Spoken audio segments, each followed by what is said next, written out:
Hello, it's Peter French again, and here to bring you a discipline that's very close to my heart, the profession of sales. I call it a profession because there's a vast amount of knowledge on how to be a salesperson, and that I'm a student of.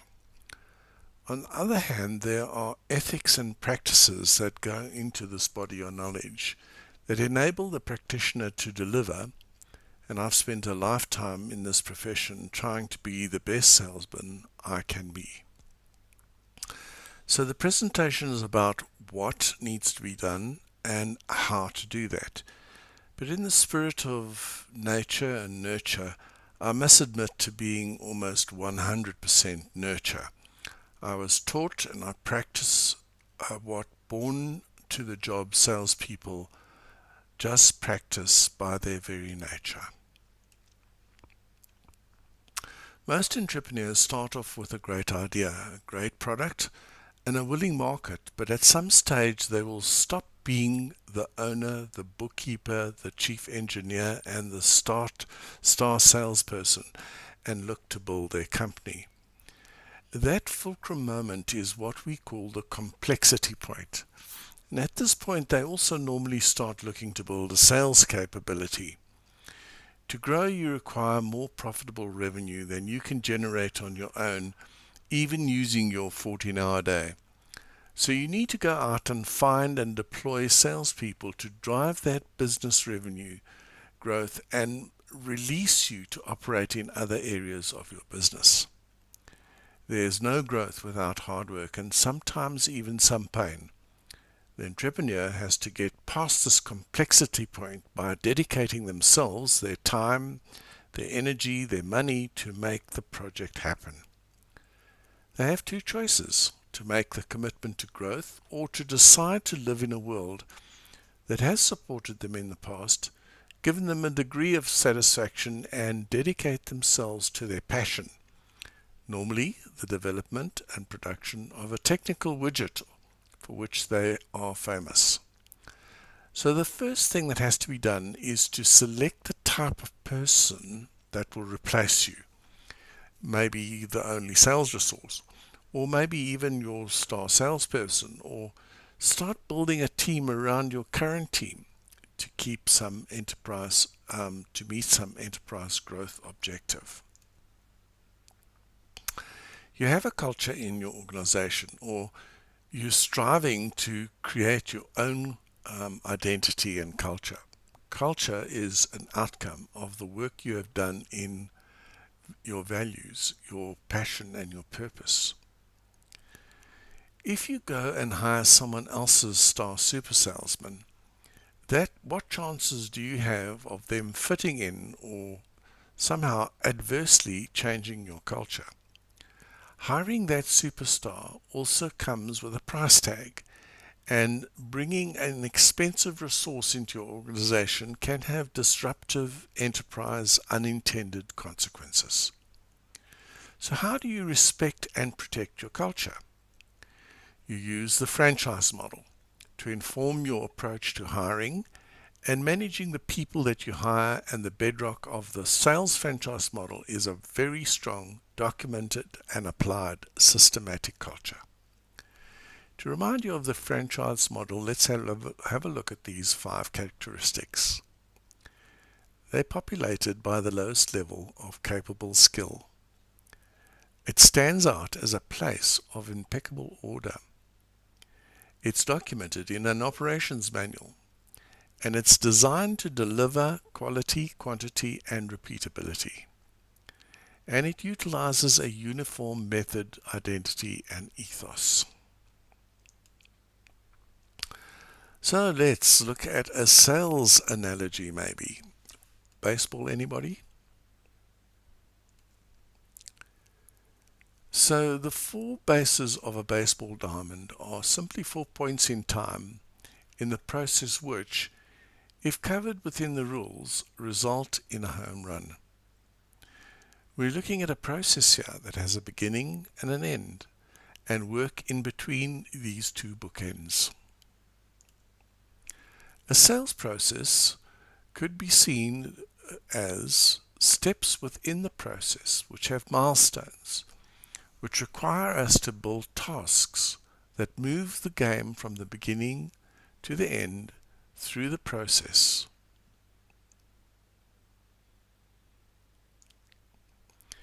If you superimpose your sales process task on this, it might look something like this.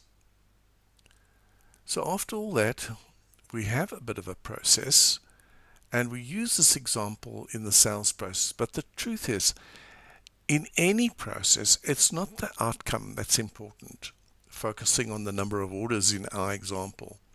It's not the input that's important, like the number of calls or the proposals or the quotes, etc. in our example. It's all about executing and complete the complete process. Some salesmen do this automatically, and consequently, some have no clue. But both have to be brought to the process and measured against it to have a repeatable quality and quantity outcome, guaranteed by defining that process. Maybe you do this on autopilot and you've been successful. Now, however, you have to hire others to do this from your own experience, or just brainstorming what you do. Set out your expectations of what a process should contain. What steps, what tasks, what outcomes need to be accomplished to reach the outcome. Document and implement them, and then review until it becomes a habit, a measurement that you can question. If you don't meet these criteria, you have no chance unless your salesperson luck out of closing the deal that is under review. Let's have a look at some of those qualitative steps. They need our offering. They have a reason, a compelling reason to buy it. We have the ability to differentiate ourselves from others. They have identified the cost of fixing that, and they'll spend that money to fix it. They have a deadline to fix it, and they have very defined steps from now until the deciding moment. A hierarchical organization plan shows the positions on the field. A standard operating procedure, or SOP, or outcomes agreement, defines the outcomes from each of the processes or systems. Our defined process, populated with culturally relevant people, enlivens your enterprise, consequently delivering your vision and purpose to your customers. This work is your legacy to your enterprise and defines a huge asset of value, the most important and valued item in the intrinsic wealth of your enterprise. It is such a cornerstone of the asset that it is defined, written down in an operations manual. Those portions that affect each person in organizational culture structure, defining the position outcomes, are signed off and attached to that employee's contract. That is what I want you to do, and this is how I want you to do it. These are the outcomes, both defined and measured, and undefined, but recognized through peer review measurements from the employee contract. Signed off and agreed. Used to guide the engagement and access compliance.